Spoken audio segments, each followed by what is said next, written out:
Hello and welcome to another episode of So Fly. Hey, everybody. How My, are you doing? my name is Mitch. This is Aldo. Hey, everybody. My It's name is Aldo. Mitch, and this is Aldo. Hey, everybody. My name's Aldo. We're back Or recording another Aldo, episode. depending. Yeah, either one. Either one works. I'm good with whatever. Oh, God. It's the middle of the day here. What is it, June? 11th. Time is flying already, man. Like, it's already summertime, almost. I mean, basically. And we're recording this show because we are getting this episode done and dusted and out for y'all to listen to while we're up north at Blue Fox Camp. Ooh, yeah, baby. But I'm excited. Are you? Actually, am I excited? I haven't had like a chance to be excited because I've just been so busy this week. Yeah, I know. Including with Blue Fox Prep, but Yeah, work and stuff. I'm stoked to get out of the city and get into nature. Yes. I've been hearing a lot about Blue Fox Camp for years from various people that have come and gone. So I'm excited to check it out. But before we get into Blue Fox talk, why don't we talk a little bit about community stuff? Yeah, 100%. I think 100%. I think off the top, you're going to hear a lot about the Filson event today, obviously, because that's the whole point of the show. But I just want to still say thanks to everybody that came out and everybody who helped out with that event. It was really great. It was really, really fun. It's like the third time we've done a whole day event at Filson with Tim Pausinger, Allie, Kevin, and the whole Filson crew. And it's great that we've solidified this partnership with Ontario Streams, so that we always have like the same benefactor. So like any money we raise just keeps going to the same source, which always feels good, Well, and also like they could, use some support these days with things going on. Interesting timing with the whole Ontario cutting funding to various nature programs, and of course, just slashing help for endangered species and all kinds of bad stuff. So, yeah, I mean, pretty much exactly what they said they were going to do. But no, I mean that's pretty much exactly also like that's what Ontario Streams helps out with. It was not endangered species at risk, cold water habitats. Totally. So most of their funding does come from the government. So if that goes away, then we're gonna need to do even more work. Yep. But nice to do stuff like that. And it was super fun.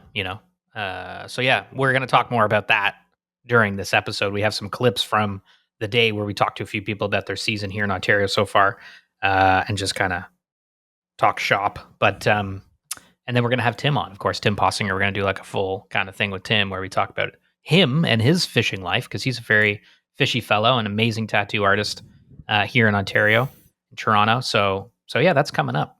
But we do have some events and stuff that we can chat about outside Big of this.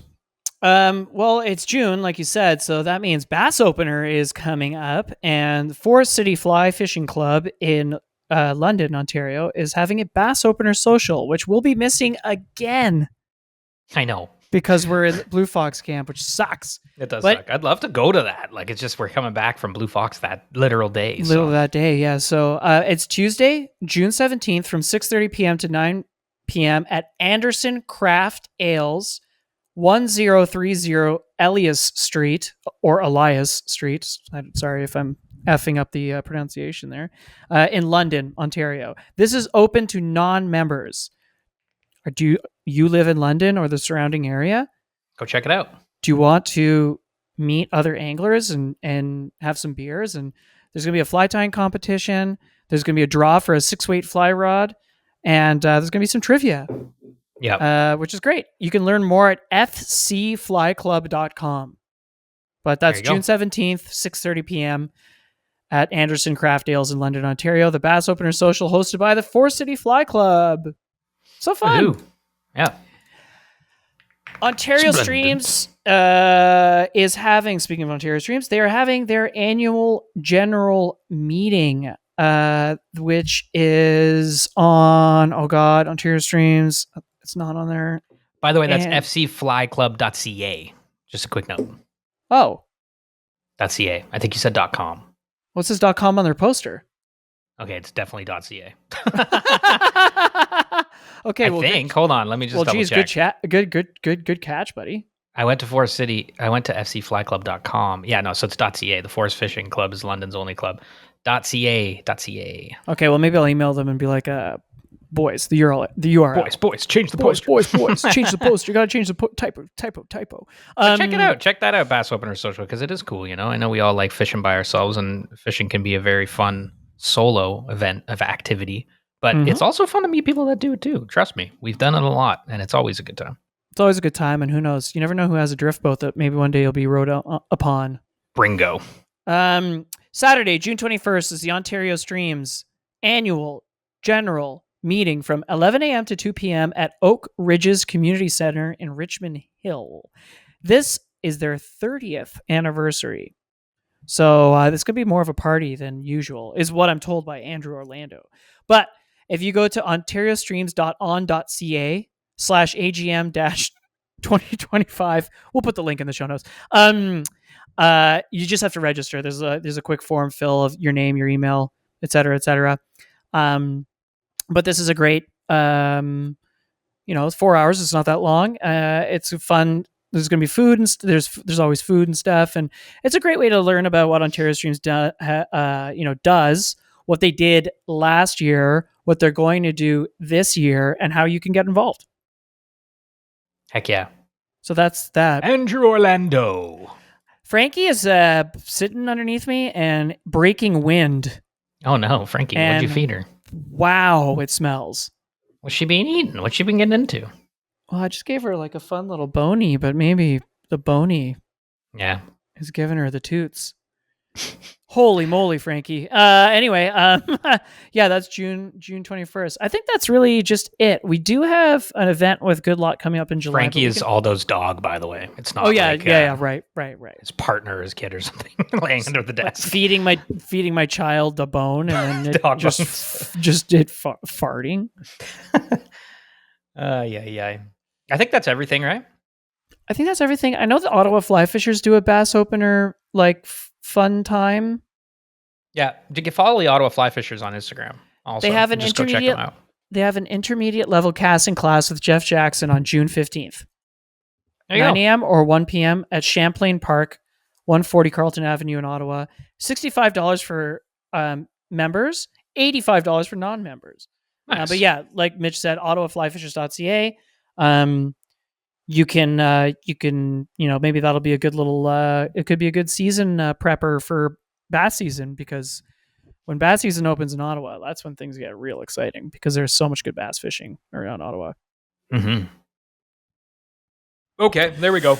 Events, community stuff. Get out there, go meet some people, have some fun. It's summer. It's time to live. It's time to live. It's time to live. And we're going to be living soon. Yeah, I'll tell you, Frankie's living right now. Frankie's living her best life, man. Again, not my child or wife farting underneath the table. She's been fishing a lot. She's been having fun out in the woods. Mm-hmm. No ticks yet. Tick season's bad out there, everybody. Keep an eye on your appendages. You don't want a tick bite. And I think the advice is, if you do get a tick on you, panic. Absolutely panic. Rip it out as fast as you can. Just freak out, basically. Yeah, extreme panic is always good.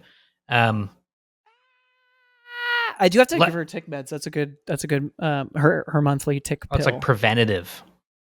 Yeah, like if one does bite her, chances of Lyme is less, etc. There you go. Stay tuned for more chat about Blue Fox and just stuff we've been doing in our fishing life after the interview with Tim, and of course excerpts from the Filson Day. But on to Tim Pausinger after these words. Okay, we're here with Tim Pausinger. We're really excited to have Tim, who is a fantastic angler based out of here in Toronto, and artist as well, on the show. Of course, Tim was the man behind the Filson Tattoo event that we were talking about at the start of the show. And yeah, friend, we've fished with Tim many times, most recently in Belize. I guess a few outings here in Ontario as well. But yeah, Tim, welcome to the show. Thanks for having me on. Stoked to have you on, man. Long time. So stoked. Yeah. So awesome. It's fun to get to chat. Yeah. Been listening for a lot of years, so Look at that. Stoked to be on. Oh, I love that. That's awesome, man. Appreciate that, Tim. Yeah. But yeah, I mean, I think without you, Mitch would never have had a tattoo, not a single one. And now look at him. He's like getting a sleeve. I got Tim's art all over me. Yeah, it's great. Two Yeah. half sleeves, pretty much, in the Yeah. making. In the Mhm. making. Yeah. Yeah. Heck yeah. We'll get Actually, it done soon. speaking of which, Tim, what was your first fish on the fly? Do you remember? My first fish on the fly was a little Chinook But in your Bronte Creek. first fish was a bluegill, I think you said the other day. Oh, my first fish ever was a sunfish. Yeah, bluegill. Nice, which is the tattoo that I just got from you the other day. Yeah. Oh, nice. And your first fish on the fly was a salmon. Yeah, Chinook. Oh, cool. That's cool. Yeah, That's cool. Keith and I were looking for a steelhead on Bronte, and we got into a little Chinook. It was weird because it was half the size than all the other Chinooks, but Oh wow, yeah. that's a cool first fish on the fly. I like that. Yeah, very random. Tim, maybe to kick this all off, we go, back to how you got into fishing and stuff. Because I'd love to learn more about your fishing journey because it's an interesting one. But of course, Tim, we met you through just the fishing community here in Southern Ontario, and you're an amazing, like we said, amazing artist. We've got lots of tattoos from you now. We've gotten to fish with you, which is super fun. But we've never dug into super deeply like how you got into fishing yourself. So why don't we go way back and talk about that, like how you got into Sure. fishing and how that evolved. Yeah. I'm still pretty new to fly fishing. That's a new thing. I've only started that maybe 5 or 6 years ago, just around the pandemic. But I started. Well, first time I fished was here in Canada, actually. I'm originally from Germany, and in 2000, my parents and we did a trip to Ontario to visit some old hockey buddies of my dad. He used to play hockey back in Germany. Awesome. And play with a bunch of Canadian guys. So Nice. one of his friends lives out in Peterborough, and we visited them in 2000. And as we were driving down to their property, they had a nice little place on the lake. I forgot the name of the lake. It's somewhere in the Kawarthas, I think. Nice. And as we pulled up, one of the guys was fishing on the dock with worms on for sunfish, and he was trying to get us to come over, me and my brother, and yeah, we caught a couple sunfish right off the dock. First fish ever. Oh, that's awesome. So your first fish ever was in Peterborough? Yeah, around in that area. I forgot the name of the lake, but it was around Peterborough. Yeah. Oh, that's so good. That's awesome. Yeah. And that was random. And that was just on a trip. So you went back to Germany. Yeah, I went back to Germany after, and was definitely pretty excited about fishing and wanted to do it over there as well. But the German rules and regulations are quite a bit different. So at that time I was 12, and I was able to get a youth fishing license there, which was pretty easy to get. But I think once you were 14, you had to do the proper fishing license, which is I think you have to take lessons or classes, and there's a test to write. It's a pretty intense thing, but it makes sense. In Germany, it's a small country. There's not a lot of water, and there's a lot of people that want to fish, and the Germans like to regulate things. So it makes sense over there. And so after I was 14, I didn't feel like I wanted to take the fishing license test. I was pretty much skateboarding at that time most of the time. So so yeah, after that I didn't fish as much anymore until I moved to Canada. And when did you move to Canada again? How long has it been? That was in 2012. Okay, right on. Okay. And you recently got your citizenship too, which congratulations. Yeah, congratulations. Just a few months ago. It's official. I love it. Official Canadian now. Heck That's yeah, right. man. Yeah, I was always curious what the fishing and outdoor scene in Germany was like. So it's pretty highly regulated because there's a lot of people, and there's not a lot of like good fishing opportunities, or they just want to really protect the rivers. No, there's definitely lots of good fishing. They just want to make it so the people that go in the water are educated. You know, they know how to handle fish. They know what to do when they catch and kill. They know what to do when they catch and release. You know, they know how to target the fish properly. So, and they also want to like discourage people that don't care too much about fishing. That just like want to do it kind of like nonchalant and you know, but for somebody that really wants to get into it, they it wouldn't be hard to pass the test. Like if you're passionate about it and you want to get your fishing license, then you can do it for sure. I gotcha. Okay. Yeah. Okay, so you came to Canada in 2012, and you were like, you know what? I'm gonna go back to that Peterborough Lake. Or what'd you do? Like, how was the foray into fishing here?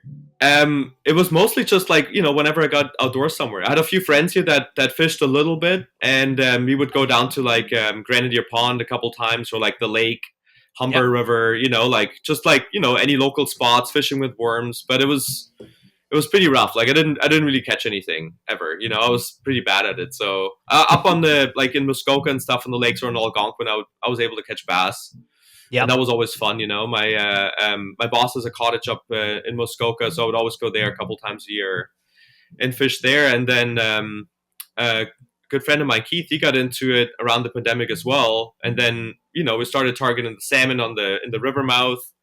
And I think on the second or third outing, he got like a giant one. So we were like getting pretty stoked on it. And then yeah, like a couple months later, we started buying fly gear. We are like, let's catch some fish on the fly. Now, Yeah. now, did you were you inspired to buy fly gear because you saw other people doing it, or how did that come about? I've always wanted to try it. I always thought Keith in the back of my head, because Keith also joined us in Belize, and of course also helps us out with our fundraisers by donating art and stuff. But I, for some reason, I just thought Keith had been doing it forever. Like So he fished a little bit when he was younger as well. But like yeah, fly fishing we got in around the same time. We kind of That's like so we were cool. talking about it, and we were like, man, fly fishing would be fun, right? Let's try that, and. Mhm. It's been something that I've been wanting to do for a long time, because it's a popular thing in Germany as well. Right. And I got a little fly box when I was a kid. I inherited all this like fishing gear from one of my neighbors, and it had some fly gear in there as well. I unfortunately don't have the box anymore, but it was fascinating. Tiny little like wet flies and dry flies. I was like, how the fuck would you catch so a fish cool. with those? Yeah, totally. yeah. And I was buying fishing magazines as well, and there was always fly fishing parts in it, where they're talking about casting, and it just seemed like very kind of like mysterious and odd, and like difficult to do. Yeah. But then once we got into it, it wasn't Yeah, for sure. I mean, you've really gotten into it. I mean, you would yeah. you're a great you angler, dove- man. Like you've been dove catching right in, tons. Catching tons of fish. Like you were the only one in Belize that got a beautiful permit, by the way. Well, sorry, Aldo, you got a No, beautiful Aldo got permit one too. But one that and I was there for it. I tailed it too. Yeah. But you know what I mean? Like on the guide days. No, Yeah. I mean, come on. Tim's Come was on. like, mine was like a 3, maybe 4 pound fish. Tim's was Hey, it a was a beautiful unit. fish. unit Tim was, it was an incredible fish you got, like, and, Yeah, it and was- not to mention you're killing on the trout seasons and like catching all kinds of big fish, man. And your You were even tying's out- amazing too. amazing tying, yeah. Like, it's really, really awesome. Like, Thanks, guys. I mean, we're gonna unpack all of this, but I think off the top, like, I always, obviously we started to know each other because started coming on. You started coming to like Sotos and stuff, and started seeing you around, and with Keith and everybody, and you came on the hosted Temagami trip during the pandemic. But like, was there like a point, or what do you think helped accelerate that learning curve? Because like you've only been doing it 5 or 6 years, and I'd say you fish like somebody who's been doing it twice the amount of time. You definitely tie like you've been doing it a long, long time. So it was there like a moment where you're like, what's like really pushed your Things learning clicked. curve? Honestly, I think well, being stubborn helps. Like usually when I get into something, I'll get into it. I'll throw everything in it, But honestly, I think the best thing that helped and that I would recommend to anybody that starts fishing is go out with guides, hire guides. I did that a lot, and I still do it. Like wherever I go, I try to book at least like a guide date when I go on a trip or something. You learn something about the waters. Everybody fishes a bit different. Everybody's got their own, like way of doing it. So the local guides here that I've been out with are great. And I've learned a ton from them, and all different species. And I've been trying to also like target all different species here in Ontario because we got so many, and we got so many different fishing seasons. And so yeah, it's just fun to learn, Yeah, Totally, man. and learn new things. and yeah, those tying classes, like, yeah, I don't know if jealous is the right word, but you open your box and you're like, oh, I was like, oh man, it's an amazing fly. You're like, yeah, I tied that with this person at this tying class and this person at that tying class, and I'm like, man, I really should maybe go to these classes too. They're good. It's mostly local like either guides or people that just fish, and they'd be like, those flies work, so it's like it's all there, it's just kind of like have to put it together. No, big time. Yeah, no, it's great, man. What's been your like kind of favorite thing about fly fishing in Ontario? Like as you've kind of gotten into it, I do you have a think favorite yeah, I think season? it's the different species, like Mhm. how the year kind of like progresses. Like every year, like like for us, the fishing season kind of like starts with trout season, I would say, For sure. Yeah. or like the year, right? Because like you get out of the winter and then it's trout, and while there's trout, you can target carp and some other stuff that comes up around that time, and then pike opens and Yeah. bass, and then it gets warmer, and like, and then back to trout, and then steelhead, because like by the time the trout's done, you get excited for like migratory rainbows, like Yeah. and I Yeah, get no, more yeah. excited. I don't know about you. I get more excited every year. I used to be like, eh.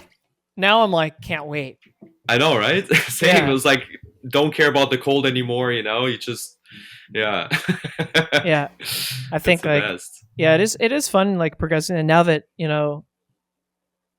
I don't know, it's because we all have rafts or something, but like it definitely that definitely helps the excitement, like being able to like do floats but also like muskie has entered our life a little bit more, Yeah. a little bit anyway. Like we did it a lot more last year than we ever have before. So your point there to I went for the first time last year, and yeah, that's something else. especially if you're waiting for the Great Lakes steelhead runs to start. Fall is a great time to muskie fish, so Yeah, that's true. it's nice to have that as well. Yeah, like so many seasons are overlapping, so you really don't have to like even fish only for one species. If you stick a trout, you can go for something else, or if you stick a bass, you can fish for pike, or there's I feel like there's always something to be caught. Yeah. Now, recent trip, I know it wasn't fly fishing, but I'm just curious as heck about it. You were down fishing stripers, right? Yeah, How did that go? Because you've gone and done that a couple times. That's in New York, right? yeah, that's in New York. Yeah, I've been doing that with my friends from Smith Street for the last 3 years now. Like I think we've been on like 5 or 6 trips. That Dude, sounds And yeah, this- it's like New Jersey Bay, usually live bait fish, Yeah. and yeah, it's so fun. Those striped bass are insane. Like What was the They're biggest huge. one you guys got again? 46 pounds on the last trip, and I think all fish were over 40 pounds. That's That day was crazy. ridiculous. But Yeah, then dude. sometimes you get days where you catch like we didn't get like a ton of fish that day. I think we hooked 7, landed 5. But then we had Yeah. days where we had like 60 fish on the boat within like a couple hours, and they're smaller ones. Yeah. But they're just as fun, like they crush the bait and then it's just going to run, like yeah, it's Yeah. I'd like to get one on the fly one day, but yeah, that's been a lot of fun. Oh, for sure. Yeah, I know that's something none of us have done. Dude, the fish that you were catching are just insane. They're huge, man. Huge. Massive, yeah. How is that? How's like the program for that? Like, just like, what do you guys do to go out? Like, you go out. How far do you go out? We go out early in the morning. It depends. It depends on the charter captain. But yeah, we usually go somewhere within the bay. First get bait, and then they look for spots. Sometimes we run for like 20 minutes, half an hour. Sometimes it's a bit longer. Sometimes a bit shorter. But yeah, like usually within like you don't go on super long runs usually. And you're just looking for like birds and stuff, like water blowing up and like bait fish Yeah, kind of congregating. all that kind of stuff. Yeah. Or often there's like you get to a spot and there's already a bunch of boats there as well. And what's cool, they're constantly on like the phone and like the radio as well, talking to other guys, and like where they what's saw going fish on here, and, what's going on there, yeah. It's cool. It's a trip. That's crazy. Yeah, I really man. enjoy those trips. They're awesome. You just go out and you just bang like bomb casts of bait out into these clouds of fish, and then you just hold on. Yeah, pretty much. Man, it looks so cool. I It looks really want so much fun. Yeah, I really want to do so that. much fucking fun. And then today you were out fishing too, and I'm curious how that went as well because I wasn't able to get out. It's a beautiful day. How'd it go? It was You a don't have to say beautiful where, day. You don't have to say where you were or anything like that. No, but- no. I mean, this is what we were asking people at the Filson store, right? Exactly, yeah. So yeah, like what? How's your season going so far? Yeah, and how was today? Today was fun. It was like not the best day I've ever had, but it was. I caught some fish. Yeah, I feel like it's as the season progresses, or not the season, but like as the my fly fishing, whatever you want to call it, like lifespans progresses. Yeah. it's becoming, the expectations change. Like I go from, like at the beginning, like any fish you catch, you're like, man, I made my day. Like you get a 12-inch trout and you're like, fuck, that's the biggest trout I've ever got. Or Yeah. like it's um but now it's after like 5 years or 6 years, you kind of like, you had a few days where you got like a bunch of big fish, and so you think like, oh, why don't I get those days more often? So you fish harder, and you like, like you question everything a bit more, and meanwhile the day was great. I caught a ton of fish, and a couple nice medium-sized ones, but but yeah, the That's big ones good. stayed out. But yeah, it was good. It's always a good day up there. Yeah, it is. In general, the season seems to be going pretty well for most people. We actually had a good spring. Was it the same for you? I mean, we had a fucking rad day of drop back fishing. I'll be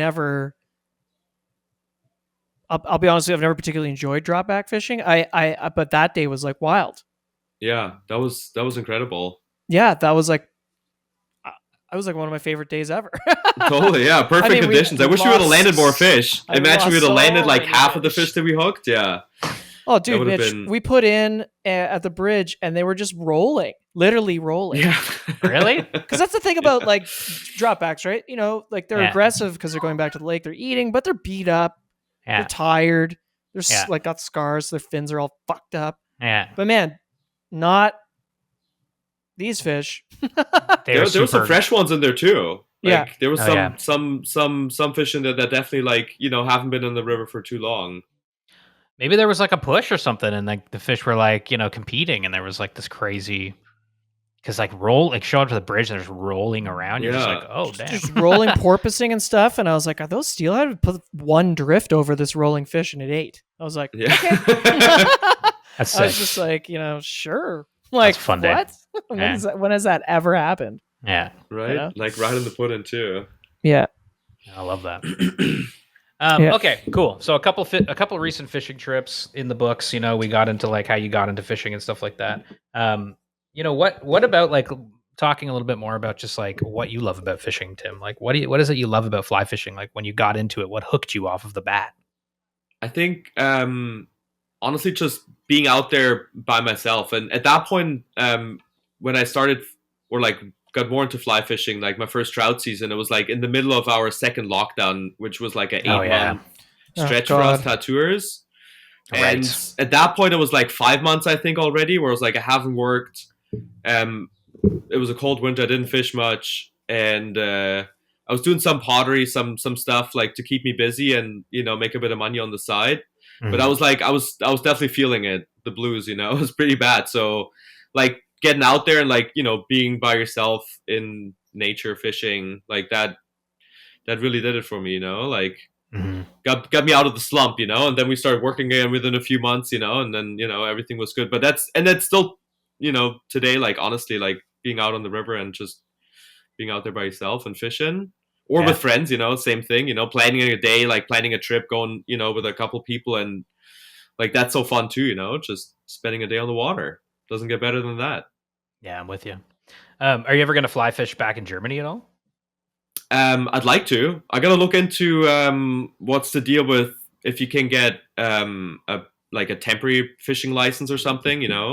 If that's a thing, they gotta have some sort of fishing tourism, I would assume, but maybe not. So yeah, we'll see. But Italy or the Czech Republic isn't that far either. But yeah, I'd love to fish a bit, over in Europe.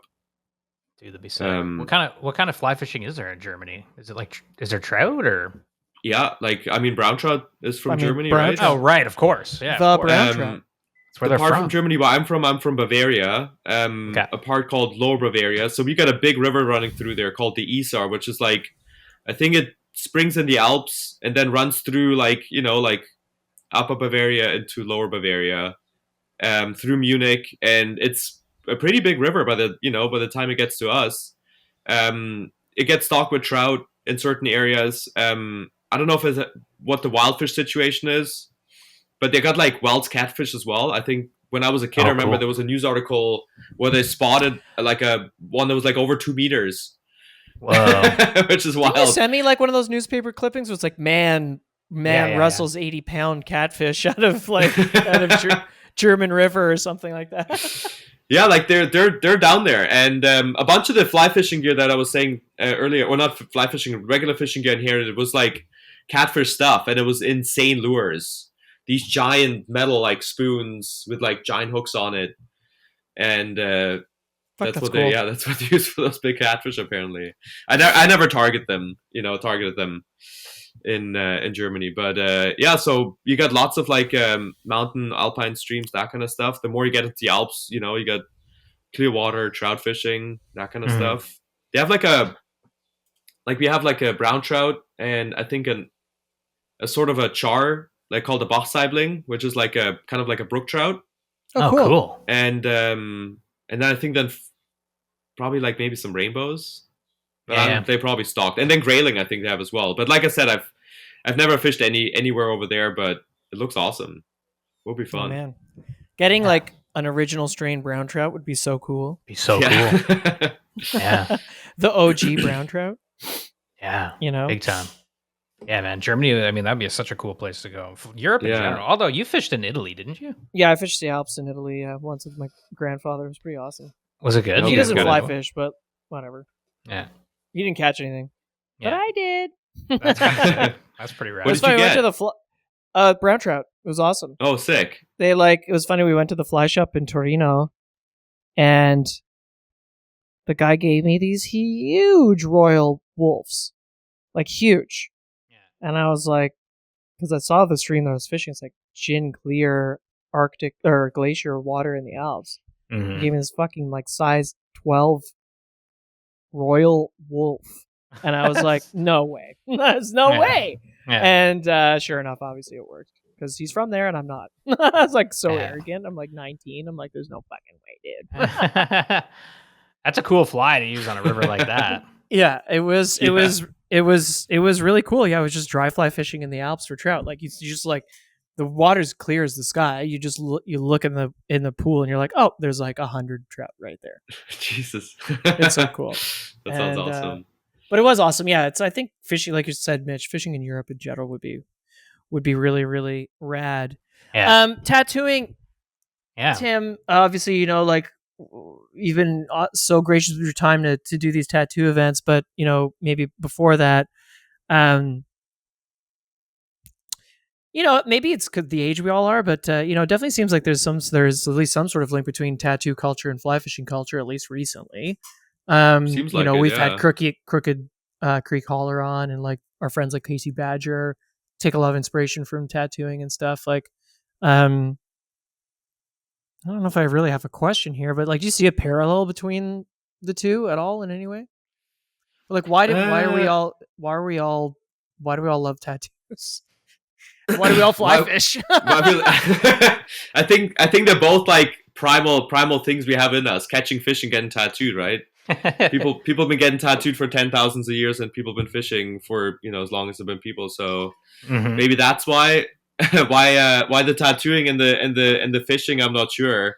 I feel like a lot of people that are tattooers that are passionate about tattooing, and they get into other hobbies often that leans to it. I mean, there's a lot of like cool artwork that comes with fishing. Like it doesn't matter if it's like like old T-shirts, or if it's like the plates that are like in like the Mary Orvis's favorite like like trout flies, or like the Bergman book or whatever, like those plates, those wet flies and stuff. They look incredible, and they're so simple. So I feel like when a tattooer looks at that, the tattoo brain kicks in and be like, oh, I could make a tattoo design out of that. Yeah. The same with like some of the fish illustrations and those like really early like like again like plates and prints and stuff, and for those books they also had to be kind of like stylized. So I think maybe that's why those two come together. I'm not sure, but yeah, fish tattoos look good. Lures too. Oh, they do for sure. And it is funny, like this like community of tattoo artists that love fly fishing. But yeah, like how'd you get into tattooing at all, Tim? Like how'd you first get into it? I started getting tattooed when I was 16. Yeah. I always really felt like drawn to tattoos even before that. I think when I was like 12, 13, whenever I saw somebody with tattoos, I was like fascinated with it. And so yeah, by the time I was 16, I started getting tattoos, and then by the time I was 18 or 19, I was like, the thought of becoming a tattoo really solidified, and I was like, that's what I want to do. And around that time, I finished my apprenticeship as a carpenter, and I was like, didn't really, have another plan after that. I was like, I want to try to pursue this tattoo thing, and so I started hanging around at the tattoo shop in my hometown. The guy was for like a small town in Bavaria, like a great tattooer, and like knew more about tattooing than just what you could find out in a magazine. Like was very much informed what was important about tattoos, and he was very passionate about. So like he really got me stoked on it, and then I started tattooing, and within a year I opened a tattoo shop, which is obviously not the right way to do it, but I did everything a bit backwards at the beginning, and but so tattooing was like after I started tattooing, that took over, and I didn't do anything else for the next like 10 plus years pretty much. Right, focused on just doing that and getting just doing tattoos, honed. traveling, doing tattoo conventions, like traveling all over Europe, and then getting to Canada, meeting people there, and yeah, it's cool. then, like, and moving here. Yeah. And then now you're at the Pearl. You've been at the Pearl since you moved here, Pearl Harbor in Kensington. For 13 years. Yeah, long time. Oh, rad, very rad. It's a great shop. Awesome shop, man. Shop, yeah. Yeah, I love it there. Yeah, I love it there too. Has your work, have you like, in terms of like your art, like what's inspired you throughout? Has it always been just like various interests in your life, because obviously now with the Filson events and stuff, you've been doing lots of fish stuff, which is cool. But yeah, what inspires your art? I think a little bit of that kind of stuff comes in. I don't know if I would have really, even if I got into like, getting to the fly fishing, I don't know if I would have necessarily started pursuing like, the fish designs or like flies and that kind of stuff.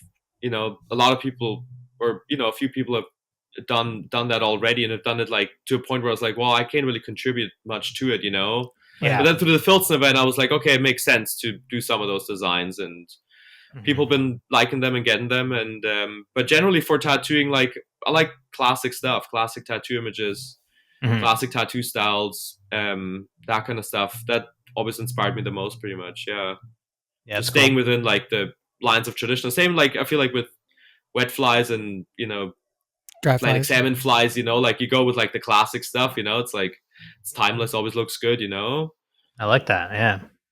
Well, there's a parallel. Yeah, big time. There you go. Yeah, There's a lot of tradition in both tattooing and fly fishing for sure. Big time, absolutely. Yeah. So, and I think that maybe that draws us to those things, even though I'm not like, when it comes to fly fishing by any means a traditional guy. Like I don't swing wets or any. I mean, sometimes, but I nymph and streamer fish and all of the above. Yeah, do it all for sure, 100%. Especially like in the early days, for sure. You ever think you will become like that classic, just like wet fly, dry fly guy, just with a bamboo rod and swinging wets, being cranky as hell? Mitch is just like, join me. Maybe who knows, right? We'll see where it goes. It's fun how things can evolve like that. Yeah. It's funny when you look at those old wet fly leader rigs and there's like 3-4 flies on them. I'm like, maybe if that was the wet fly rig. Yeah. Just a ton of flies swinging through the water. You catch something. When you can't see your dry fly at night, that is what they, a lot of some of the best old timers that I know, that's what they do. What's that? Like they put 4 wet flies on there? No, not 4. But I mean, like, they'll swing a wet fly through the pool as opposed to like trying to be like land a dry fly and hear the eat. That's insane. Yeah. Well, like it's just they'll just swing a wet fly through. It's exciting and super fun to do that, but sometimes it's impossible. Yeah, exactly. The other night I was on the river and I was like trying to get this fish in a really tricky back eddy, and I'm like losing light, and I'm like, it was like, and I was pretty far down the river, and it was like, it was at a pesky little spot where a tree almost killed me. And a couple weeks earlier with Aldo, remember that Aldo? Yeah, so I was like, fell on you. I was by myself. I'm like, man, I can't see anything. Good spot. It was frustrating because you lose light and you're like, oh, I can't get this fish. I'm like, damn. But the wet fly thing, it's a great idea. Yeah, they swing like a bushier wet fly that would like maybe hang in the current. It also depends on the hatch. Like it definitely works a lot better in a caddisfly hatch. Yeah. Or a spinner fall. Have you fished with, like talking about like fly fishing and tattoo guys like Danny Reeds and Dan Santoros? You fished with any of those guys yet? No, I haven't fished with those guys. No, I haven't made it down there. It's something you got to do, man. I know I was seeing Danny like up at his bass fishing trip there. Like he's got because we had him on the show like a little while back, and he was talking about that bass trip that he does, and man, it looks pretty cool. Yeah, he asked me to go on that trip this year, but That's what I thought. I couldn't travel, unfortunately, at that time. Yeah, My New York trip was around that same time, and I could only go on one of the trips, and I had to get my back tattoo finished in New York, and that's so unfortunately, I couldn't go on that trip, but yeah, maybe next year if there's a spot open. Yeah, that back tattoo is sick. Yeah, I'm stoked. I love it, man. But yeah, I'd love to go to central Pennsylvania and Right. or parts of Pennsylvania as well. That seems very trouty down there. Central Dude, Penn big is just time, like yeah. so trouty. I'd love to Spring- fish to Delaware and Delaware, Spring Creek, all that's good stuff. 100%, man. It's, Well, that it's on the actually- list. It's on the list. That probably leads us into a really good part of the show, Tim, which is Mitchy's Fishies 5. That's kind of one of the questions. So I mean, why don't we just like float into that? We didn't even talk about the permit though. Let's leave that for the end. Let's leave that permit for the end. It'd be like a little farewell. Tim, okay, so we got 5 questions we ask every guest towards the end of the show, and this we're going to ask you right now. So the first is, what is your favorite fish and why? If you had a favorite fish, what would it be? I think a brown, probably brown trout. Well, that's good. Why? Yeah. Why brown trout? Maybe What about them? because I'm German and they're German. Yeah. The connection's there. Yeah. They've always been good to me on the river. I feel like from day one, I started catching browns, and I started to figure them out a lot faster than other species. And I feel like as I go through the fishing seasons, I think still to this point, I think trout season and brown trout get me the most stoked. We'll see that might change, especially with like salt trips in the winter and steelhead and stuff. Figuring out steelhead a bit better, Yeah. But yeah, for now, I would say browns. Browns are the best, man. They are so beautiful. Yeah. Eh? Those fish are just so cool looking. God, I just like big nasty head shakes, Oh, when you get a really big one, you're eats like, and stuff. And today, all the browns that I got, they were all like medium size, but yeah. boy, they put on a fight. They were like jumping like steelhead like 2 or 3 times out of the water. Wow. You never know awesome. how they're gonna fight, right? So yeah, no, browns are good.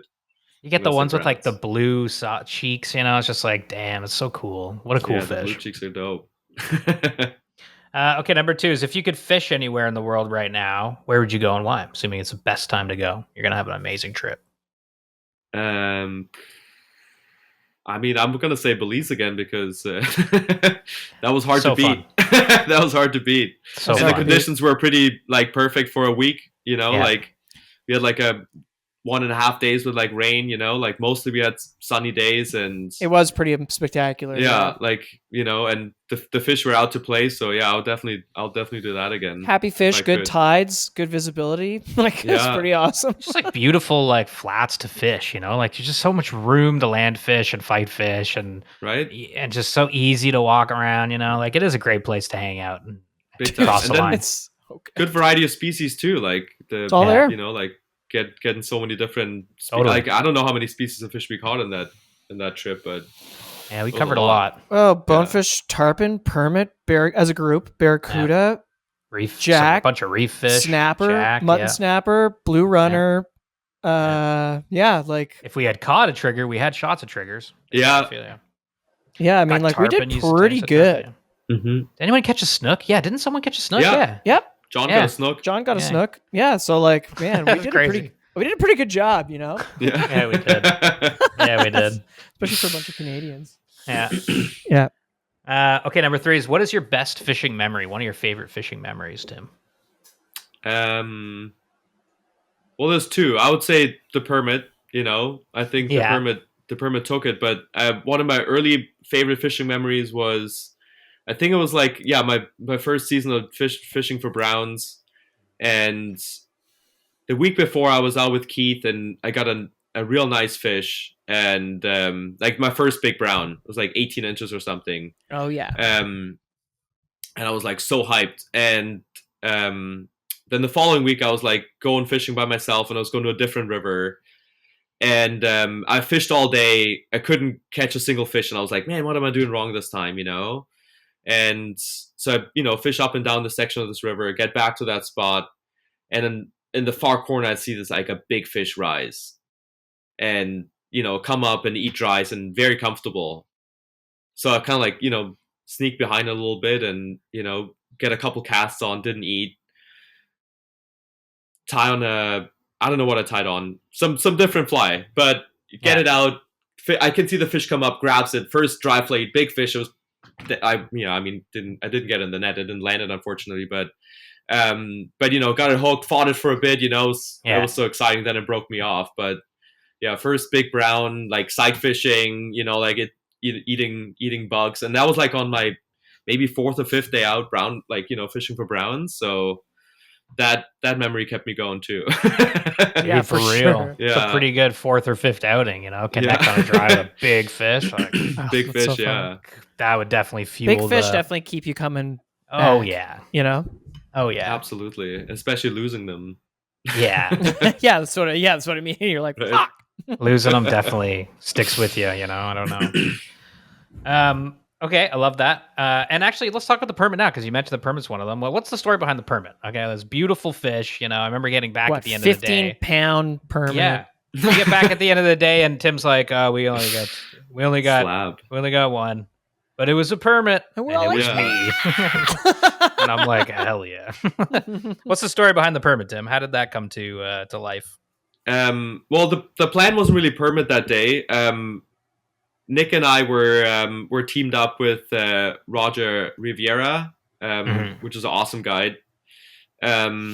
We were on his boat, and Nick had, I think Nick didn't catch anything the day before. Nick had a hard time on that trip. Yeah, he jumped some nice fish. We were like, let's do bonefish, let's get Nick on a fish. And, Roger gets us to a couple bonefish spots. And and around the corner from there, he was like, oh, there's Aldo and I saw some permit cruising there, So he was like, I want to fish, check that spot. And then, sure enough, he was like, and I think Nick lost the bonefish before that. So it was my turn on the deck, and school of perma cruising up. I cast out, strip. He was like, faster. And I don't go faster. And like, I can feel the permit eat, and it turns away. And I'm like, fuck. It was like, that was it. It was like first try, first day really targeting permit. I get one to eat, and I miss the hook set. Like, feel like shit. And, the guy lets me feel a little bit too. Yeah. So I was like, fuck, okay, it was a bad start. So, we keep going for some bonefish, and like, Nick had a couple on, lost them, and then we get to this big flat, and he said he's been trying to fish this flat for a month now and trying to get sea permit on that big spot. And that was like the first day where he saw a big school cruising, and we honestly had like, I don't know how many shots, but probably like between Nick and I, 10 or 15 shots. Like at those permits, they kept coming around. And Roger kept us in the spot, like kept getting flies out, and permits coming out of the school, checking the fly out and refusing it. And like, I don't know, after like the 6th or 7th refusal, it tied on different stuff. Like Roger ties on one of Nick's flies that he tied, and like a little brown crab, and then sure enough, I was on the deck. I cast out, one of the permits comes out. And I strip. Roger was like, faster. I strip faster. I feel the hook set. I bury the hook, and then the fly line's flying around. Everything's chaos for a second until all the line's on the reel, and the thing's just running. Yeah. Probably like 100, 150 yards within like 15 seconds, like on the backing. It's just like keeps going. I'm like, don't know what's going on. Like, it's just everything's happening at the same time. It's absolutely insane. Like, you couldn't, like, it felt like a dream while it was happening. Well, it's luckily all on GoPro. Nick was rolling the whole time, and there's some amazing moments during that. I watched the whole fight a couple times, which sick. Once we can release the footage, we obviously will. Yeah. But we were trying out some rods that must remain a secret for now. Secret rods. But dude, there's one point where the reel is just going crazy. And he's like, don't touch it. You're like, I know. But then it slows down, and it's just kind of cranking a little bit. And you go to touch, he's like, don't touch it. And you're like, not even now? Because it's just going inch by inch. He's like, no. And Roger goes, no, he's just turning. It's good. He's about to go for another run, and sure enough, he barely finishes that sentence, and the fish goes And then zip, takes off again. Yeah, he's like, just don't. He's like, just Oh, don't. man. Yeah. Yeah, that was so awesome, dude. When you got that, it's like, oh my god, That no was stressful. way. Yeah, And then slowly working it back, like you Yeah. know, gaining like you know some line on it. It was like just to see the fly line coming back slowly after a while and be like, oh, there's the fly Yeah. line. And he was like, real. I was like, oh, I don't want to break it off. It was like, there's so much slack in the line right now. You really gotta pick up some line. So yeah, it was It's stressful. it's a relief though. Getting But then that you line landed a back on. fucking beautiful Belizean 15. What was it? 12, 15 pound, Something like that. Yeah. something like that. It was like a satellite dish, Yeah. it was good. You guys keep chatting. I gotta go grab something outside. Sorry, somebody's dropping something off. Package. Yeah, we're heading north tomorrow, so we got packages coming for stuff. Okay, Tim. Number 4 is, why do you fly fish? What keeps you coming back to the river for more? Yeah, like I think the fish that you lose, and I really enjoy the casting, like getting better at that, and the rhythm of it.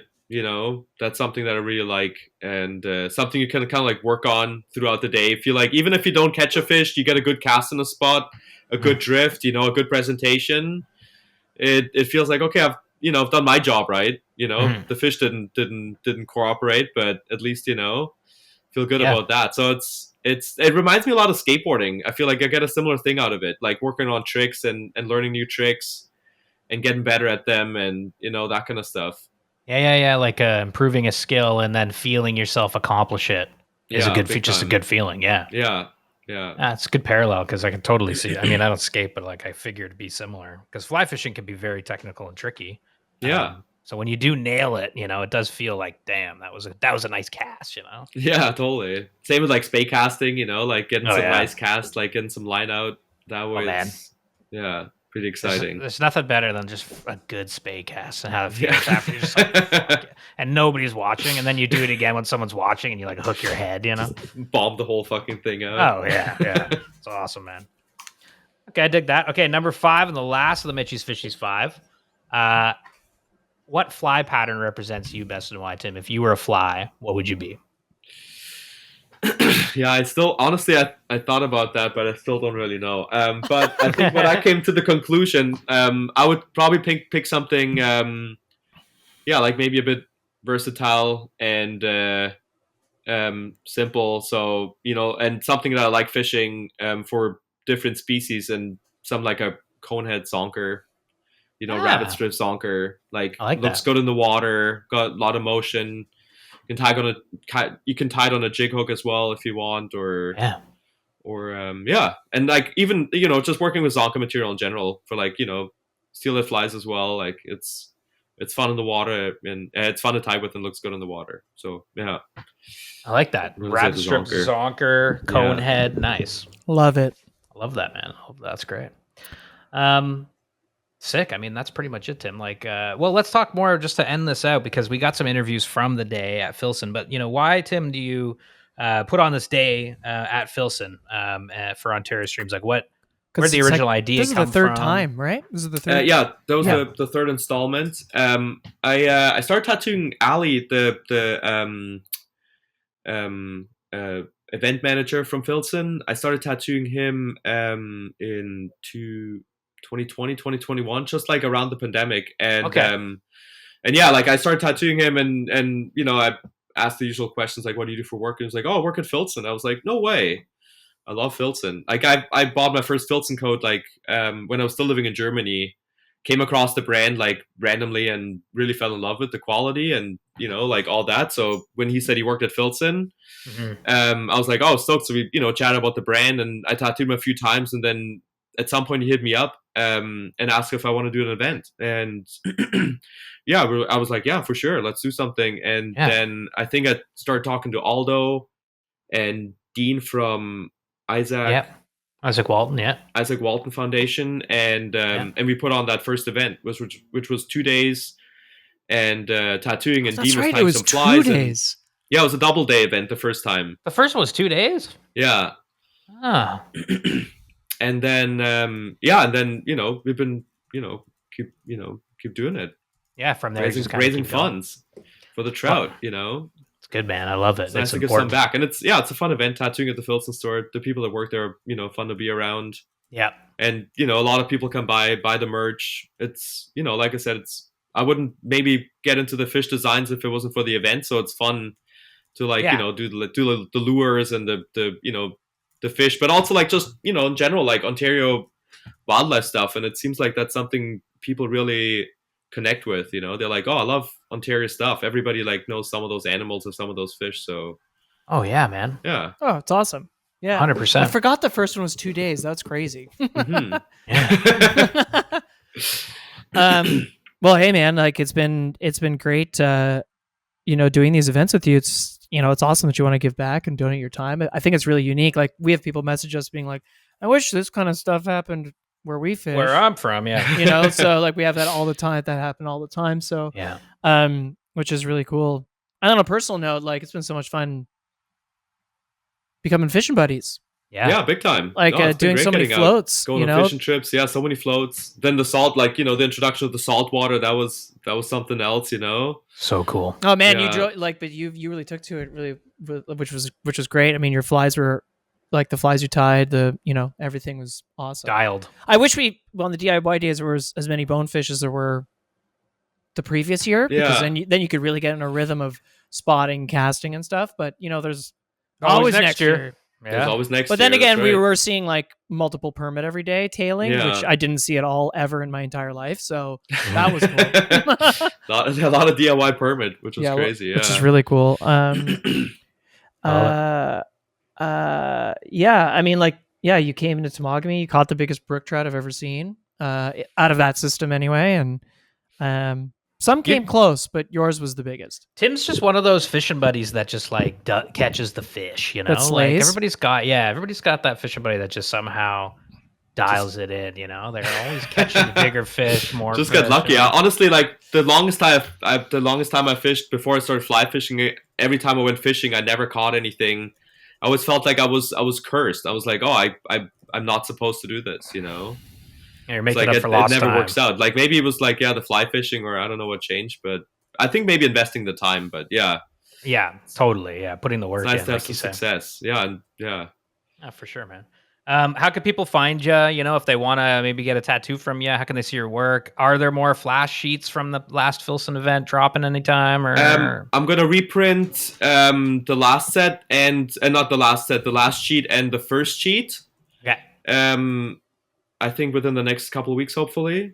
sick, There's okay. a lot of requests, so I'm gonna do another run of those. yeah, And That's awesome. if you, I think it would be great to get a couple more out. And if you want to get tattooed by me, see me at the Pearl. Email the There you shop, Pearl Harbor Gift Shop at gmail.com, and shoot them an email. And either Becca or Katie is gonna settle everything up for you. Book Sick. an appointment, whatever you need. There you Sick. go. Ask for Tim. Yeah. Get ready to do some fish tats, Tim. Like if it wasn't for Filson, I wouldn't do fish tats, and then we have you on the podcast, and like everybody's like fish tats. I'm happy to do them, but even if they're not fish tats, any tattoo, I'm happy Of to course. do it. Of course. Well, thank you, Tim, for coming on. It was great to chat, and now we're gonna cut to some interviews from the Filson day itself. So here you Cool. go. Thanks for having me on, guys. Okay, here we are at Filson in Toronto on Queen Street West with Ali. Ali, how are you? I'm great. And we're doing a classic little back and forth microphone action here. Aldo's got a little veer going here. Ooh, that's of a nice Muskoka veer. Sounded pretty good. What are we doing down here at Filson today? What's going on, Ali? All right. Well, for the third year in a row, we got Tim Pausinger here from Pearl Harbor doing some tattoos from a fresh new Filson flash sheet. Mitch was up first. Ouch. Yep. What did he get? The bluegill. I got a bluegill, on my leg. It looks awesome. Looks so good. And we got some prints, we got some stickers, we got some special engraved Yeti water bottles. Oh, they're so cool right here. Very cool. A fly and a lure. Exactly, best of both worlds. Yeah. And then we got the SoFly boys. And what is all this for? Like, where's the money going? So all the proceeds from today are getting donated to Ontario Streams. lovely. And that's because they do such fantastic work down here, rehabilitating streams and everything else, protecting the trout. Yeah, exactly. You know, Yeah. may as well put the money somewhere good, and you know. Absolutely. Allie, have you been fishing? Like, I know you've got that spot in Temiskaming, which is not too far from Temagami. Yeah. So have you been up there yet this year, or what's going on with you? The last time I went fishing, Aldo and Tim took me out. We went up to the West Credit River. We went it was like about an hour north of the city, and caught some sick brookies for the first half of the day, and then moved around and was catching some brown. Smashing. Yeah. You want to go fishing again soon? Yeah, I've been honestly slacking so bad since I went last time. The cottage my partner and I go to is just south of Temiskaming on the Quebec side. And we are right on a lake in Laniel, Quebec is where we normally go. And it's pike mostly there. It's delicious. Oh, nice. No walleye? A bit of walleye. Okay, right. Yeah, the walleye there is also really good. I'll sometimes fish off the dock. I never really get lucky. You fly fishing, or what's going on here? Regular, just no fly fishing. I've got my grandpa's old rod and toolbox, tackle box that I'll just kind of snag little. Yeah. Like old lures that you've been hanging on to? Yeah. I just mess around and have fun with it, and we're outside all day anyway, so why not sit on the end of the dock and have fun with it. That's awesome. That first day Tim and I took you out fly fishing, that was your first time fly fishing? First time fly fishing ever. I mean, it was awesome. I took him to the, the property with the bridge. Oh, yeah. Yeah. Beautiful spot. I'm not going to name the landowners' names in case there's some No pins. But, they're part of the coalition of the West Credit, and because of the work you do and Ontario Streams, etc., they're like, oh, take them fly fishing here. It's such a magical place. What were those first couple, moments? Like fly fishing? What did you think of that day? Man, that after that whole thing, I understood. I just got it. I mean, I already had a pretty good idea, but after just being in the water all day and being in and out of everything, and then just walking up and downstream with you guys was I get it. It also helped that it was the most magical, warm, sunny, beautiful morning ever. Yeah, and where we started on that property was, I feel the best place that we could have started the day, really. It's such an idyllic place. Yeah, and then, plus, when I was on the grass figuring it out, Tim was already catching 10 little brookies. It's awesome. And those are the fish you helped save. So how cool is that? I know, it's wild. Yeah, why do you do this, Allie, with your team? I mean, it's really awesome that you put this on every year, and it's a great event, it gets really great traction. People come out and get tattoos and get, stickers and prints and stuff. Why do you put this on every year? Well, I think the biggest thing for us here at our Toronto store is just overall the community aspect. It's, for me anyways, it's just bringing everyone together.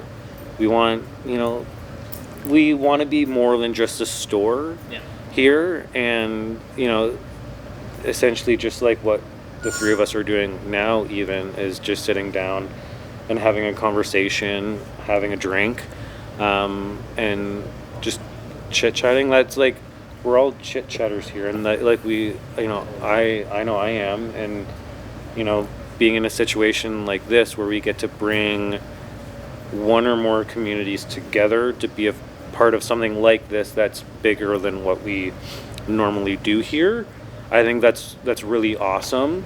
And with this event in particular being the third one that we're doing now, we're hoping that we'll get somewhere close to where we've gotten the previous 2 years, where we've hit the at minimum the $2,000 mark, where we've been Right. able to get people excited to one come and see Tim for a tattoo. I think there's a lot of people that love Tim for who he is and what he does. For sure. Which is huge. I'm one of those guys, as I have a bunch of Tim's art on me. I think we all do. I think, yeah, we all do at this point. But I think it's also the fact that it's just like there's not only do we have Tim here doing some cool stuff, I think it's also the smaller bits as well of, being able to collaborate with like-minded people, whether they're in this community or partially in this community. It's people just love the small little pieces of that and like to just be able to be a part of it. So I think that's the biggest thing for me anyways. I love it. And if you're seeing this after and you didn't come and you missed it, you blew missed it. out. But we'll probably be doing this again next year, I would think, right? Yeah, So, probably. yeah. So, I mean, either way, thanks, Allie, for doing Thanks, this. Allie. It's really This fun. is awesome. Yeah, it's great to chat. Bye. Oh, actually, wait. Allie, where can people, if they want to visit the Filson store, Right. where are we even? Oh yeah. Okay, 694 Queen Street West. We're right in between Manning and Euclid, on the north side. In one Come of the say coolest neighborhoods in Toronto. Come say hi, ask for sparkling water, ask for a beer, ask for a glass of wine, and we got you covered. Wow. Bingo. There we go. Okay. Thanks, Allie. Thanks. Here with Mark Parr. Yeah, we're here with Mark Parr. Cheers. Cheers. Cheers. Very good to see you. Nice to be here. Mark, how you been? How's your spring been? What you been up to? Good. Did the Bahamas thing with the mid-current guys, as per usual, down bone fishing, rather, in the Bahamas. And then as soon as I got done with that, I was northbound to Blue Fox Camp, which is where you guys will be spending 4 days. Yes, and a half? 3 days fishing, days? and then, a couple travel days. 4 Anyways, nights? you're going 3 fishing there. nights? Friday to Yeah. Yeah. Which is great. Mark is, one of Ontario's best anglers, I would say, and a fantastic For sure. fishing guide. So it's very cool that we got to connect before you go back up north, because where are you going next? Casba Lake Lodge, NWT, so And how long are you up there? the whole summer. What a life you live, Mark. How have you been fishing at all? Like, I know you've been working, but have you been able to get a fish? Oh yeah. I mean, part of working at fish camp generally entails casting a line once in a while, and definitely ran into a couple nice specks at Blue Fox, where you guys are headed again in a week and a half or so. So Can we get a brief report on Blue Fox? How's it going? Just like a little, yeah, it was a tougher just a smile. It was a tougher spring than the past 2 years. This was my third spring there, so I mean I've only got that to go on. It was a slower bite, but there was a lot of cold fronts that came through. I don't know how cold it was here in Toronto was- last week. Way colder than the past 2 years. Right. Well, it was that much colder up there, given 6 hours more north. So the fish were weird, but they are also kind of where you expect them to be, just not eating the way that they should be. They're deeper. Like I was telling Mitch earlier, the guys fishing the main lake for lake trout now are using up to 4 colors of lead core. Wow. So that's getting you down like 30, 40 feet on a slow drift / troll. Right. Most people are not casting lead core because that's impossible, but Yeah. that's how deep the trout are now. There you go. Like the Lakers. Yeah, Lakers, but I mean the brookies will follow suit, right? Like, I mean, if the Lakers are feeling that reason to be that deep already, the brook trout are not going to be any bit more willing to be shallow. So, okay, but you've been having a good time hitting the water, getting out there a little bit, yeah. Yeah, lots of fish have been caught. Like I said, slower, but guys always go and chug away. And What are you looking forward to most right now, coming up with the summer? well, I'm gonna be going and spending the next 2.5 months in the Northwest Territories, so my head's in that game, chasing big Lakers. Maybe get you boys up there. One of these days, yeah, it's for so sure. close. We're gonna do it, man. That'd be Weren't sick. you guys talking to Bruce at Lakers Unlimited for possibilities? Yeah, we were just like the timing with Mitch's work or my job, like it just wasn't It lining was up. last year you guys were possibly gonna come. That would have been. I mean, it will be a wild time when we make it happen because I think it's gonna maybe. I would like to make it happen. Yeah, that'd be Talk to awesome. Bruce. Hell yeah. Hell yeah. I got one more question for you before we call this off, and I've wanted to ask you this for a long time. I don't think I ever have, but if you were a fly, Mark, I think you have that. what would you be? I would probably be a dirty woolly bugger. Oh. Now, I mean, they catch everything, right? that what is I'm true. told. I would say that you definitely also catch everything. So, Was this? I was curious about the Bahamas because when we went to Long Island, we all went to Long Island together, which was awesome. It seemed like you guys were really dialed this year. Are you starting to like, having gone so many years in a row? Are you starting to like get an understanding of it all? I mean, we're there the same time of year every year, so I'm gonna say yes. We've Right. got a handle of what the fish want, where they want it, and where they're gonna be that time of year. Definitely ran into quite a bit more fish this year, even with people coming and not having been there before. So definitely the time underwater is showing the rewards. Does your reel have a handle on it now? I bought an 8 weight, yeah. I bought an 8 weight, so I'm not fishing bonefish on a 6 weight for the first time. And I do have a handle on my 8 weight reel, believe it or not. I remember we were walking that flat the first night, and you like hooked in a really nice bonefish, and you're like, "Well, I don't know if the handle just came off the reel." I was like, Roman had stepped on the reel earlier in the day, and I was left with a handleless reel. doesn't stop you though. You're still getting on them. No, but I don't suggest anybody trying that. That's quite the task at hand, but it got done. Well, Mark, thank you so much for coming on. You're like a ghost of the wilderness. You kind of come and go, and haven't seen you in a while because you've been too busy in the woods living the best life. Great to see you, man. Thanks Great to see you, man. Thanks for Yeah, chatting.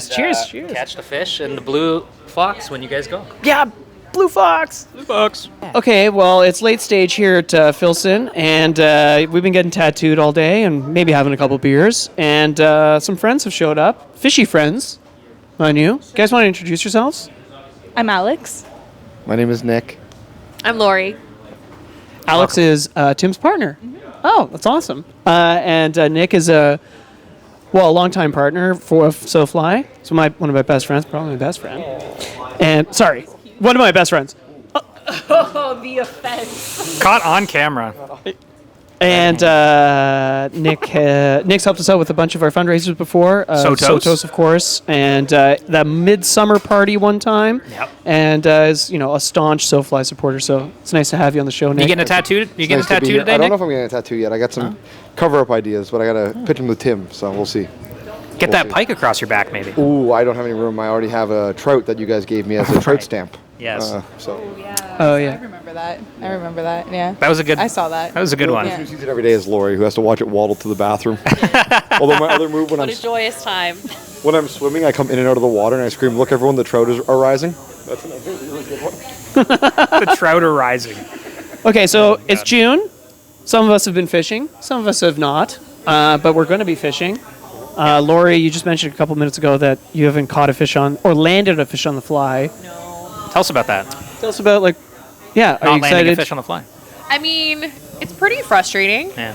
I'm really new to fly fishing. I think I've maybe gone fly fishing 4 times.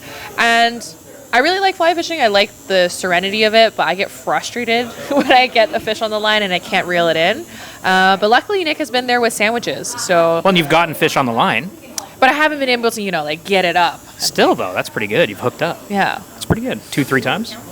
Yeah, some people Yeah. count that. Yeah. Long distance releases, they say. LDR, I count that. I'm optimistic. I think this is going to be the summer that I get a fish, and if Yeah. not, I'll just have more ham and cheese sandwiches. But you are allergic to mosquitoes. I am deeply, deathly allergic to mosquitoes. Oh, This is okay. a giant problem. You're a Oh, God. late season angler. I don't know what that means. I don't but know either. You got to wait till. Oh, till the fall, right. You're a real fall angler. We got to go in August and September. Not a bad time to Ooh, fish. Actually, one of my favorite fly fishing moments I was just thinking about is Yeah. when we saw the mayflies. That was so cool. Big I've mayfly never, hatch? I never seen that in my life before, and I thought that was really, really cool. pretty I was crazy. like, whoa! And then we had to go, so yeah, we didn't fish, but it was cool. Oh, there you go. Yeah. Nick, how's your season been? I have had no season, almost Busy. no season. I went canoe fishing last weekend. Oh. And I was throwing some flies. Actually, flies that I tied from a turkey I hunted, which was a cool loop. That's cool. but they were not very effective flies. So Could have been the day conditions. Out of frustration, I switched to a Texas rig with a big old squirmy wormy on regular gear and saw immediate results. Oh, okay, which well, is okay. the usual. But no, I'm excited to get a season going. Yeah. I'm taking Wednesdays and Fridays off work now so that I can go get the middays. Wednesdays and Fridays, okay. Good to know. Midweek is good. Midweek Very is, good. Less people. Yeah, less people. It's good. I have no etiquette on the river either, so it helps with conflicts. That's good, yeah. Zero conflict fishing is Can't always fight nice. any more people on the Credit River. Fought them all. Alex, here's some fun questions. Yeah, Alex had a couple camera. of fun I had questions. a question. I got two. If you want to, I can give you two. Let's do the but- first one. Okay, the first question, because this is something I struggle with, is do you ever focus so much on your presentation that you forget about the fish? Because that's all I do. Yeah, because you just like trying to get the perfect drift on a dry or something like that. Yeah, all the time. I think that's how I do. I'm trying to get the perfect thing, and then maybe or the opposite too, where I'm not paying attention for a second. And that's when the fish hits. I find that like if I'm dry dropper or like fishing under an indicator, sometimes I'm really hyper focused on getting the perfect drag free drift. That when the indicator moves in a weird way, I go to mend, and sometimes it's a fish. sometimes that weird movement is actually a fish and not like the drift going wrong. And I'll go to mend, and then when I mend, I feel weight, and I'm like, oh, it was a fish. So yeah. Remember Oscar's first? We brought a friend steelhead fishing for the first time he's ever been out, and he was so focused on casting, and he was working on it. It was like his third one. He's like, "Oh, now I think I get it." And we had warned him about tangles, and he was like, "And I'm tangled." And we all went, "You're not tangled." And he was so focused on like dealing with the tangle that it was just the biggest steelhead we'd ever seen. And he landed it though, right? Bastard, he did, yeah. Yeah. Incredible. Yeah. It was so stressful. But yeah, that's true. Yeah. It's a great question. I mean, okay, and then I guess a follow-up to that, for those of us who are presentation focused, what would you suggest to maybe unfocus so that you can actually pay attention to the fish? That's a good question. Get out of your head maybe a little bit, and just kind of be more in the moment. Cigarettes. Yeah, smoking. Smoke breaks. Smoke breaks are good. That's a really, really, really good question. I think that's a really good question. I think once I fished more and saw the way other people fished, I noticed that especially throughout the course of even one drift. I mean, obviously every river pocket run is different, but you can make corrections and still present to, let's say, two different lies.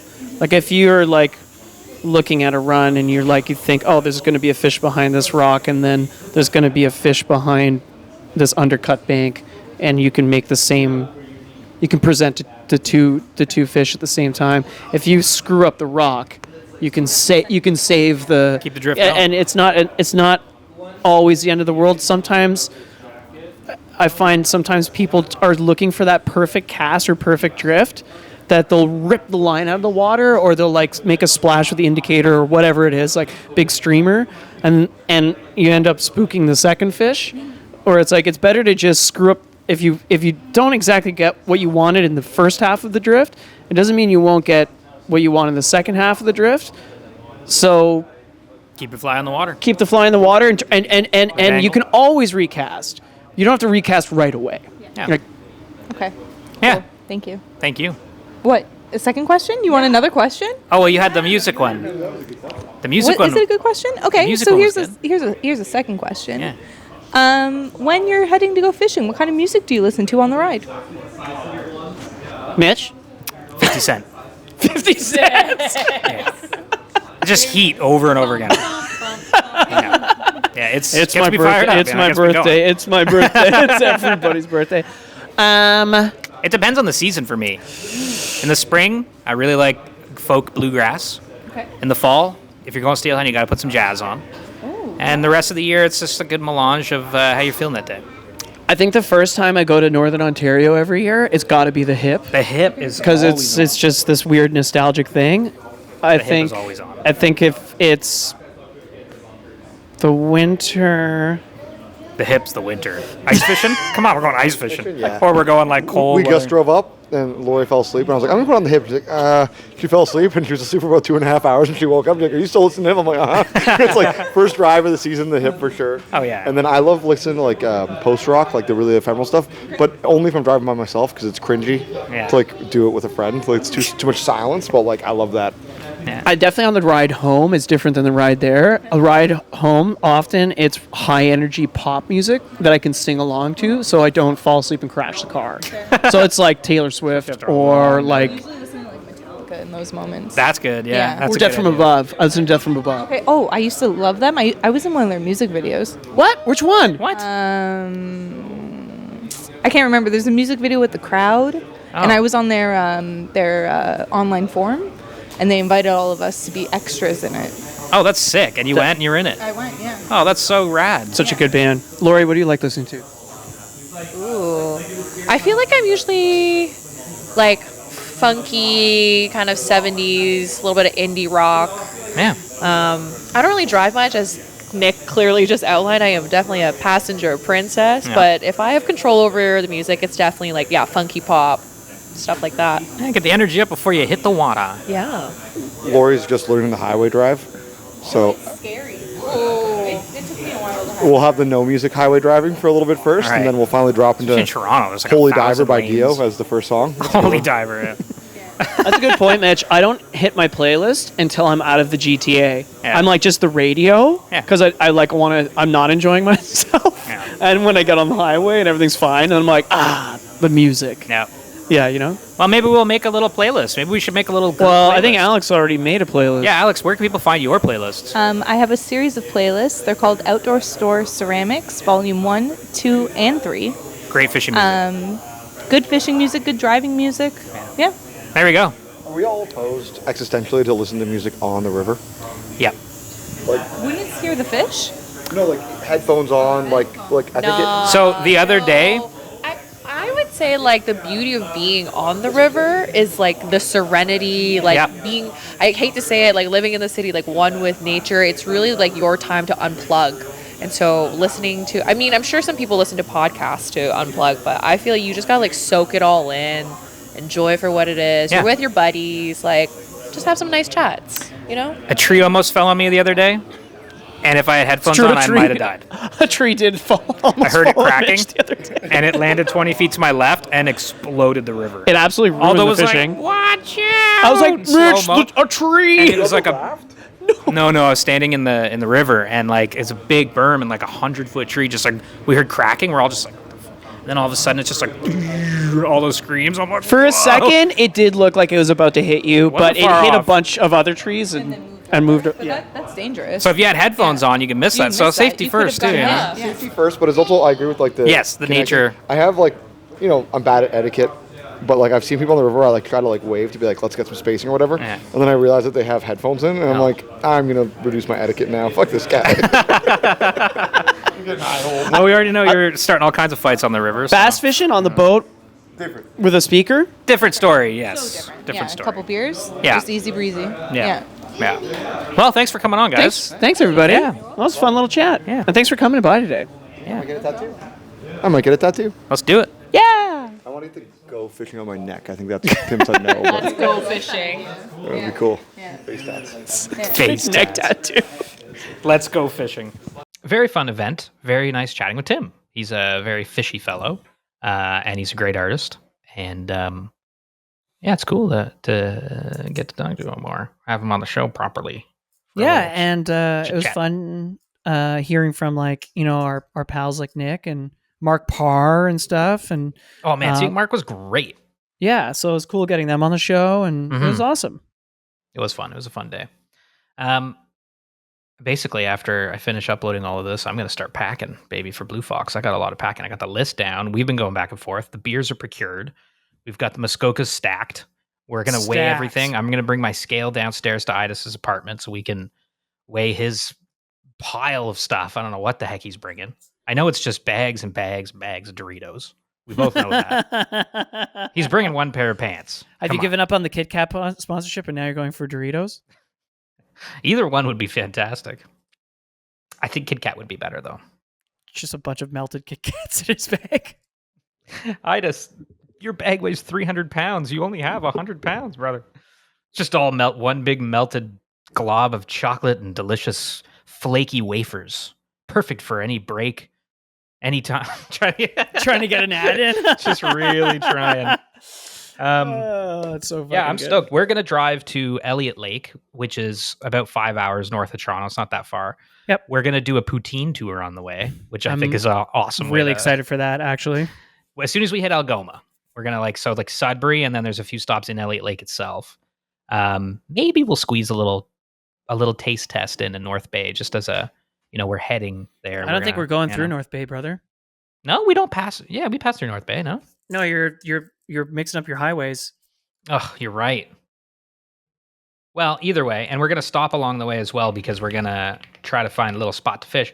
It's a leisurely thing because we're flying out on Friday. Tomorrow's Thursday. Today's Wednesday. So we're going to drive up there Thursday, spend the night in Elliott Lake, and then Friday we fly in, and that's when we begin the Blue Fox experience. So tomorrow's actually going to be a really nice drive because we're just going to get to maybe actually stop and fish. You know how people always say that? Let's stop and fish along the people like the way us for our always say fishing that. Trip. Yeah, well, it's like that ideal thing, right? That dream. It's like going on a fishing trip. But I got the river quiver now, the River Smith. Yeah. So me and I are just gonna have 2 rods locked and loaded. And if we see something juteau, we're gonna pull over and make a couple of casts and see if we can dance with the river monsters. I'm gonna look up on the map too, just to see if there's anything preemptively. Nice? Well, we can always look out fish online. Mm-hmm. We could. Mm-hmm. We're hopping on the flight at Glassy Bay Outfitters, and Glassy Bay is going to fly us into Blue Fox Camp. And we're going to be fishing for 3.5 days technically. Like Friday, we'll get there. We'll, get all situated and and we'll probably get some fishing in, but the weather doesn't look great that first day. No, it's going to be cold and rainy and whatnot, but we'll get situated, get the gear organized, maybe do a little bit of capture. Can I, may I be so bold? Bold. Having done this drive many a time. Yeah. This Algoma, man, it's a beautiful drive throughout the whole thing, but once you get west of Sudbury and you're following the lake a little bit more. The rocks and stuff, really the cliffs. It is beautiful. I do love this drive. It is a nice one. There's some key cities. There's some key towns here that I might say could have good poutine that we want to eat. I've got a bunch mapped because there's Espanola. Because we'll pass through Espanola, Massey, Spanish, Brennan Harbor, and Serpent River. All of those places I've passed many times. A fry truck. We just need a fry truck. We don't. I've got a couple written down that are notable poutine stops. I would love. I've been planning this for a few months. A few months, yeah. I would also love just a slice of pizza, dude. Like poutine pizza. That's cool too. Yeah. as an appetizer, I have a small appetizer of pizza. We're gonna be so full. We're just gonna get there and poo. We're just gonna be all tired. We'll be like Frankie, crappy feeling it. Again, it's gonna be fun. It's gonna be a blast. There's a bowling alley and a Chuck's Roadhouse in Elliott Lake that I think we might just have to spend some time at. Dude, we're for sure hitting up that bowling alley. I just dropped that in the chat, and I was like, dude, 100%. And then, of course, we're gonna fish for 3 days. I know we're the pre stuff is because it's top of mind. The road trip is so fun. It's part of it, dude. It's a big part of it. I think if you can make the road trip fun, you're unstoppable, So buckle up, baby. There's the Chucks. I'm looking at it on a map right now. Yeah, it's right beside this other place called St. George and Sons Construction and Concrete. Well, that and Fireside Classic Grill. Oh yeah. Which also looks not so bad. Well, if we want to get fancy in Elliott Lake, I'll bring my button up and we'll have a nice little glass of Pinot next to Porridge Lake. It's going to be sick, man. I can't wait. Also, it's going to be nice to just kind of tap out of work for a few days and just work on SoFly stuff. Dude. For real. Yeah. Just hone on SoFly. Yeah. Hone in on Fishing's been awesome this year. Gotten out a few times. Had some good times on the rivers. Oh, brother, absolutes. Because we didn't talk about it at Filson, just me and you, but yeah, we've been having a good season. It's been a great spring here in Ontario because it's kept its cold. Yes. Like it hasn't gotten hot immediately. Like last year, it was like May 15th. It was 30 degrees, and we literally had no spring. So it was like trout fishing for us kind of was a little bit quick, when you can fish ethically, and the hatches were so fast. This year, it's feeling good and spaced out and spread out. It's been really, the really hatches nice. have been amazing this year, and I feel like people are like at least in our friend group chats, of which we have a couple. People are kind of back on the hatch, man, which I love. Like talking about hatches, wanting to time it on the river to be there to dry fly fish. Yeah, I mean it's like an epic part of trout fishing. Embrace it. Like with so much popularity and just hucking streamers or Euro-nymphing, it's really kind of like cool that it seems like anyway. They're dipping their toes for sure because I've had moments where I'm with somebody this season. Let's go dry fly fishing. We go and you know who you are. You're throwing streamers before the dries even get a chance. Yeah, which isn't a really great all right formula for success when you want to dry fly fish. I show up with a dry fly rod and dry fly boxes. I don't have the option. I'm not giving myself the choice. Yeah, I don't give myself the choice. Because you toss a streamer on there, yeah, sure, you can fish a streamer all day. But if you're asking to go dry fly fishing, and we had a really, really great night, me and Idis and Ryan, our friend Ryan, who will be going to fish with Manitoulin in a few weeks. And it was like, it felt really good to just be throwing dries again and actually getting some fish. A nice one, too. You lost a beaver, hey, buddy? Yeah, it was really, really, I was really mad. I threw my rod. Did you actually? I whipped it. No. That's unlike because I wasn't expecting the fish to hit because, to be honest, that night where we were fishing, there was no fish rising. So we were kind of just there was like 1,000 million mayflies. Crazy mayflies. Hendricksons? No, I think they were... sulfurs? So I think they were sulfurs and probably some March Browns. Great. It's gray fox time. Yeah, and there might have been some gray foxes at that point too, but the fish I wasn't expecting to rise, and then it just jumped out of the water, and I saw the whole fish, and I was like, "Oh wow, that's a big fish!" And it took my fly, and it swam and immediately broke off immediately, and I was just like, bro, no. I was like, bro, please, bro. But then I just had the same fish. He went back the next day to try to catch that fish, and it rose on his fly too. And I think he also might have broke off. Yes, he did. Something like that. But the fish is he's a feisty one. And that was just a beautiful night because it just felt so I don't know, there's nothing better than Southern Ontario, start of summer, chucking dries in the evening with the fellas. Hell yeah, brother. Just feels so good, Mm-hmm. The smell of the river. Oh. Mm-hmm. So it's been fun. Oh, I did go to that stretch and I caught a 9-inch brown on a massive dry fly. Nice. Yeah, it's funny there, And were they rising that day? No, it was very stained. See, it's funny. They're not in that place. They're not. I haven't seen fish rise there in the few times I fished it, but then they'll hit it if you're just prospecting with a nice dry. It's wild, but they just take you by surprise. It's always worth prospecting in my Sure, why not? But there's something about seeing that rising fish and having a go. It's a very exciting thing to see. Of course, the fish you see a pattern rising fish. That's the fish. That's the fish. I want that fish. Yeah, so fun. But it's been great. Nick, Roman, yeah, I just myself were on the river. Stretch of the Grand River. Oh yeah, and known for, the Grand is a great dry fly river. Mm-hmm. And we were there a couple weeks ago, and there were some units just rising, and we were like, classic, really windy day though, and kind of stormy. So it was like kind of strange that they even were rising, in a way. But there were a lot of Hendricksons on the water, so it made sense. But we just couldn't get one to go. We went through every Hendrickson pattern in everybody's box, long ass leaders, like fucking 6x, 6.5x, 7x. Just couldn't get one to go. But that's those fish too. You think it was your fly? Well, we definitely didn't have the right one, even though we had hundreds of flies. Yeah. But that's the challenge of that river. They do get fished, and it's really fun to fish for those really, really big fish in those really, really slow pools and runs and stuff, because that's the challenge. Yeah. Just to get one of them suckers to go. No, I feel you, man. It is, yeah,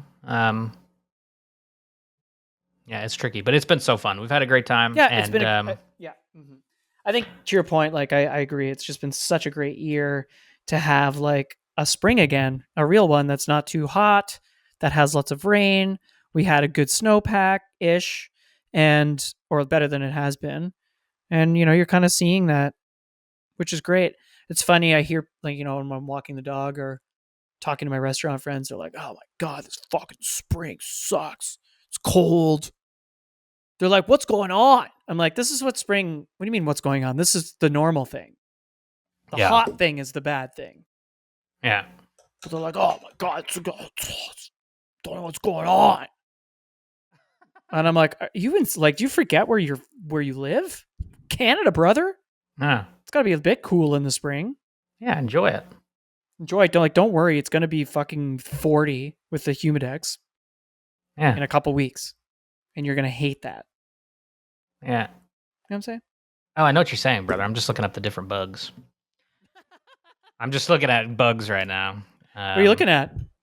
I'm just looking at the different hatches, and because I've just seen so many different bugs on the river. Sometimes you see mayflies, you're like, whoa, that's a crazy looking one. Sometimes they just have different colors and whatnot. It might have been brown drakes that I was seeing that night.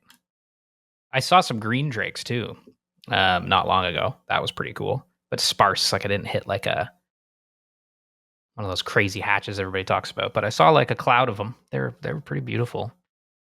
Yeah, the whole bug thing is a whole other, just a whole other level of excitement, Because I remember one night I was out a couple weeks ago. I was down in the river and I was like looking for a spot to fish. I was hoping like there wasn't really anybody else out, but it was naive because it was like the perfect green drake night. Yep. And a fella comes right down behind me and kind of spooked me because I didn't know he was there. And I was like, I was casting. Yeah. He's like, "Hey," I'm like, "Oh, yo." I'm like, "Hey." He's like, "Green drakes." I'm like, "Hopefully." That's what I'm here for. He's like, "Me too." Then he walked away, and then I ran into like 3 more people just on a short little stretch. All hey, looking any for green drakes, brother? Yeah. Yeah. It's a beautiful time of year, God, I love it. So 100%, and it's so awesome to be on the river at this time of year. I'm excited to do this trip up north, Blue Fox. It's going to be fun doing a Northern Ontario trip where we're just focusing on trout. That's new for us for sure. Yeah, usually it's like the program is walleye and pike. Let's go. But this time let's go, fam. It's just trout this time, fam. So I'm stoked. Let's go, fam. Let's go. Stay tuned because we're going to do a show up there in the cabin. So stay tuned because you'll hear more about this trip on the next show. Yeah, you're going to want to stay tuned. You're going to want to tune that stay. Thank you, everybody, for listening. Tim, thanks for coming on the show. Philson, thanks for having us do another event. We appreciate all of you. Listen, we hope you're having a fantastic start to the year. If you got any good fishing stories so far from this year, email them to info@sofly.ca or message us them on Instagram. We'll read them on the next show. That's it for me, Mitch Aldo. Bye, everybody. Take care. Comb your hair.